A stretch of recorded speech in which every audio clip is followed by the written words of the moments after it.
cette vidéo, il s'agit de l'évangile de Matthieu 4, de la messe du premier dimanche de Carême, la messe du 22 février 2026. Cet évangile qui parle de les tentations de Jésus par Satan dans le désert. Il s'agit du séjour de 40 jours de désert pour Jésus. C'est là où il a été tenté par le diable. Cet évangile me permet de parler du diable, du Satan, car dans l'inconscient collectif, quand on parle de diable, on nous a fait croire que le diable, il s'agit d'un être immonde, avec des cornes, avec des dents, mais ça c'est de la tromperie, c'est du mensonge. Car le diable n'a pas de forme immonde. Le diable n'est pas un monstre sous forme animale ou humaine. Le diable est plutôt un être plein de malice, qui blasphème la parole du Seigneur, qui falsifie la parole du Seigneur pour tromper les hommes sur terre. Satan est un être humain comme quiconque, mais il est là pour induire en erreur tout enfant de Dieu, toute personne humaine sur terre. Il est là pour tromper tout enfant de Dieu sur terre. Et c'est ce que Dieu voulait nous montrer à travers Jésus. C'est ce que Jésus nous explique à travers cet évangile de Matthieu 4. Ce que Jésus veut nous démontrer ici, c'est que Satan, c'est que le diable, il connaît la Bible comme quiconque. C'est-à-dire c'est quelqu'un qui connaît la Bible et qui fait tout pour le falsifier, pour tromper les chrétiens, pour tromper les enfants de Dieu, pour qu'ils aillent vers les ténèbres, au lieu d'aller vers la lumière, comme le souhaite le Seigneur, comme le souhaite notre Dieu. C'est pour cela que Dieu a dit, je vous donne la liberté de choisir entre la lumière et les ténèbres, entre la vie et la mort.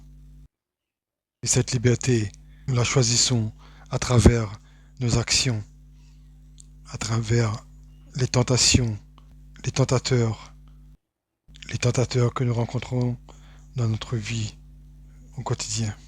Voici donc l'évangile de Matthieu 4, 1 à 11, de la messe du premier dimanche du Carême. Puis Jésus fut emmené par l'Esprit dans le désert pour être tenté par le diable. Après avoir jeûné 40 jours et 40 nuits, il eut faim. Le tentateur, c'est-à-dire le diable, s'approcha de lui et dit, « Si tu es le Fils de Dieu, ordonne que ces pierres deviennent des pains. » On le voit bien ici, une première chose, que le diable, il connaît la parole de l'Évangile, il connaît l'écrit. Jésus répondit, « Il est écrit, l'homme ne vivra pas de pain seulement, mais de toute parole qui sort de la bouche de Dieu. » Première tentative échouée du diable. Jésus répond que l'homme ne se nourrit pas que uniquement de pain, mais de la parole de Dieu, la parole du Seigneur, du Dieu Tout-Puissant.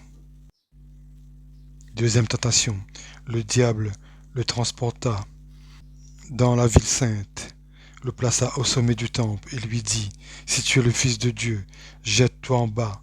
En effet, il est écrit, il donnera des ordres à ses anges à ton sujet, et ils te porteront sur les mains de peur que ton pied ne heurte une pierre. »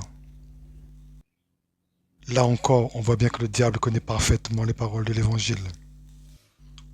Jésus répond, « Il est aussi écrit, tu ne provoqueras pas le Seigneur ton Dieu. » Deuxième tentative échouée du diable, car personne ne doit tester la parole du Seigneur. Personne ne doit provoquer la parole de Dieu. Troisième tentative du diable. Le diable transporta encore sur une montagne très élevée, lui montrera tous les royaumes du monde et leur gloire. Il lui dit, « Je te donnerai tout cela, si tu te prosternes pour m'adorer. » Troisième tentative échouée. Jésus lui dit, retire-toi, Satan, en effet, il est écrit, c'est le Seigneur ton Dieu que tu adoreras, et c'est lui seul que tu serviras. Alors le diable laissa. Là encore, on voit bien que le diable il connaît la Bible par cœur. Et là, Jésus répond que personne n'adorera un autre Dieu que notre Dieu, unique, seul, universel, immuable, le créateur du ciel, de la terre et de l'univers. Car il y a un seul Dieu, il n'y en a pas plusieurs. Et celui qui adore un autre Dieu, celui qui adore une idole n'est pas un enfant de Dieu. Celui qui adore une autre entité qui n'est pas notre Dieu, créateur du ciel, de la terre et de l'univers, notre Dieu unique, celui qui adore des idoles, est le diable. Seul Satan adore les idoles. Car les enfants de Dieu adorent Dieu, notre Dieu unique, le seul, le créateur du ciel, de la terre et de l'univers. Car le créateur du ciel, de la terre et de l'univers, il n'y en a qu'un seul. Il n'y a pas d'autre. Il n'y a qu'un seul. Il est unique, immuable, éternel. Donc on voit bien ici, dans cet évangile, que Jésus nous explique que le diable, il ne s'agit pas d'une bête à cornes, une bête féroce. Il s'agit d'une personne qui connaît très bien la Bible, mais qui fait tout pour induire toute personne en erreur. Car son but, c'est détourner tout enfant de Dieu et le ramener vers les ténèbres, vers la lumière. Car la seule volonté de Satan, la seule volonté du diable, c'est de détourner l'enfant de Dieu de le chemin de la lumière, le chemin de la vie. Car les tentations du diable, car toutes les malversations, les falsifications de la parole de l'évangile, tout blasphème, il s'agit du chemin du diable droit, qui va droit vers l'enfer, va droit vers les ténèbres, et non vers la lumière. Seules les paroles de Dieu, seules les paroles de vérité, emmènera chaque enfant de Dieu vers la lumière, vers la vie. Celui qui écoute les tentations du diable, celui qui tombe dans les tentations du diable, est emmené droit vers les ténèbres, droit vers la mort.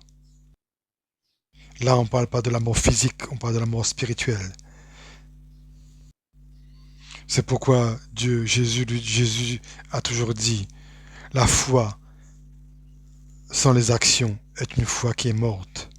Car la parole de l'évangile, la parole du Seigneur, le Seigneur dit, il ne s'agit pas de le connaître par cœur, il faut les mettre en pratique. Quiconque lit la Bible doit les mettre en pratique pour être aligné sur la parole du Seigneur, la parole de Dieu. Celui qui lit la Bible, qui prie, mais qui ne met pas en pratique ses prières, sa lecture, ne peut pas accéder au chemin de lumière, ne peut pas accéder au chemin de vie que propose le Seigneur notre Dieu, Jésus-Christ. Quand Jésus dit, aimez les uns les autres comme je vous ai aimé. Jésus a dit, ce que vous faites à votre prochain, au petit, vous le faites à moi. Tout ce que vous faites à votre prochain, c'est à moi que vous le faites. C'est-à-dire que si vous blasphémez quelqu'un, vous blasphémez le Seigneur.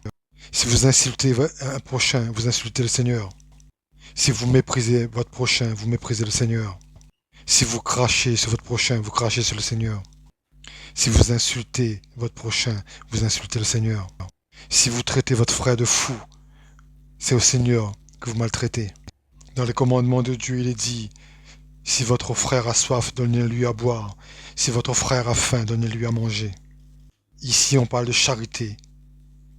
Le pape Léon XIV, quelques semaines avant Noël 2025, a dit, dans une homélie, que le 24 décembre doit être un jour de charité pour les pauvres. Donc, tout chrétien, le 24 décembre, doit faire une œuvre de charité envers les pauvres. Qui a fait une œuvre de charité le 24 décembre envers les pauvres, envers les sans-abri, envers les personnes démunies, les personnes blessées, les personnes malades? Qui a fait une action de foi ce jour-là? On peut le dire, très peu de personnes l'ont fait, car toute personne ne pensait uniquement à faire les magasins, à l'opulence, à faire des achats à outrance, sans même penser à leur prochain, sans même penser aux petits à côté d'eux qui souffrent de maladies, de faim, de pauvreté ou de souffrances psychologiques ou physiques, et ceux qui sont sans abri. Car en effet, dans l'Église, je constate que beaucoup de personnes vont à l'Église, font des prières, prient par cœur, pensent connaître la vérité, mais le problème, c'est qu'ils ne mettent pas en pratique les prières. Ils pensent connaître la prière en récitant par cœur des prières vides de sens. Ces personnes ne font aucune action envers des pauvres. Ces personnes ne mettent pas en pratique la parole du Seigneur, la parole de Dieu, la parole de vérité.